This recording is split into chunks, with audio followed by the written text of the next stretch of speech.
ایک بزرگ فرماتے تھے اگر کسی کو تم برائی میں بھی دیکھو تو یہ سوچو ہو سکتا ہے اس کی زندگی کی آخری برائی ہو پھر وہ توبہ کر لے، اور میری زندگی کی ہو سکتا ہے یہ آخری نیکی ہو، مجھ سے کوئی گناہ سرزد ہو جائے۔ کتنے لوگ ہیں جو مرتبہ کمال پہ پہنچے لڑک گئے، بڑے بڑے لوگ تھے لیکن انجام ٹھیک نہیں ہوا۔ بلعم بن باورا کی مثال ہمارے سامنے موجود ہے۔ بنی اسرائیل کا مستجاب الدعوات ولی تھا، اور جب ہاتھ پھیلا کے منہ پہ ہاتھ پھیرتا تو ہاتھ بعد میں منہ پہ جاتے، قبولیت پہلے ہو جاتی۔ لیکن اسی کے بارے میں قرآن نے کہا نا، مثلہ کمثل الکلب، اس کی مثال کتے کی مثال ہے۔ زبان لٹک گئی تھی، زمین چاٹتا تھا، چونکہ اس کے ہاتھ نبی کے خلاف اٹھ گئے تھے۔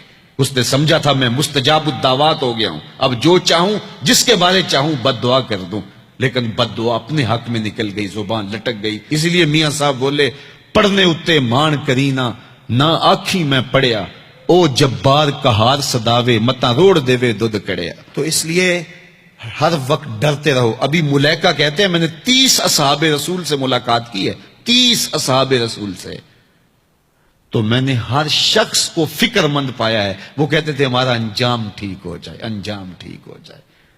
حضرت سیدنا ابو بکر صدیق رضی اللہ تعالیٰ عنہ، جن کے بارے میں میرے رسول کی زبان سے لفظ نکلے، ابو بکر فی الجنہ، ابو بکر جنتی ہے، لیکن وہ کہتے ہیں ایک چڑیا کو دیکھ کے شاخ پہ بیٹھی ہے، کہا واہ چڑیا کتنی موج ہے تجھے، ایک شاخ سے اڑتی ہے دوسری شاخ پہ بیٹھ جاتی ہے، اور قیامت کے دن تیرا حساب بھی نہیں ہوگا، پھنسے تو ہم ہیں جن کا حساب ہوگا۔ یہ وہ لوگ ہیں جن کی زندگی دیکھیے، ان الشیطان یفر من ذل عمر، عمر وہ ہے جس کے سائے سے شیطان بھی بھاگتا ہے، لیکن وہ کہتے ہیں کاش میں مٹی کا ڈھیلا ہوتا۔ اللہ اکبر۔ حضرت عمر کہتے ہیں کہ اگر برابر سرابر بھی چھٹ گئے تو غنیمت جانیں گے، اگر برابر بھی چھٹ گئے تو پھر بھی غنیمت جانیں گے۔ یہ وہ لوگ ہیں جن کی زندگیاں تقوی سے عبارت تھی، اور اللہ کی خشیت جن کے سینوں کا نور تھا اور باطن کا سرور تھا۔ ہمارے بہت سارے معاملے اور بہت ساری خرابیوں کی جڑ یہ ہے کہ ہم نے اس دنیا کو اوڑھنا بچھونا بنا لیا۔ ایسے اس دنیا میں ہم زندگی گزار رہے ہیں جس طرح ہم نے اس دنیا سے کبھی جانا ہی نہ ہو۔ اس لیے دنیا کی بے رغبتی، دنیا کی بے رغبتی کا مطلب یہ نہیں ہے کہ ترک دنیا کیا جائے۔ اس پر صوفیاء نے جو بات کہی وہ بہت خوبصورت کہی۔ وہ کہتے ہیں کہ دنیا کے اندر ایسے رہو جس طرح کشتی پانی میں رہتی ہے، کہ کشتی پانی میں رہتی بھی ہے لیکن پانی کو اپنے اندر آنے بھی نہیں دیتی۔ تم دنیا میں رہو، دنیا تمہارے اندر نہ رہے۔ اگر تم دنیا میں رہو گے تو خیر ہے، اگر دنیا تمہارے اندر رہی تو پھر کچھ نہیں بچ پائے گا۔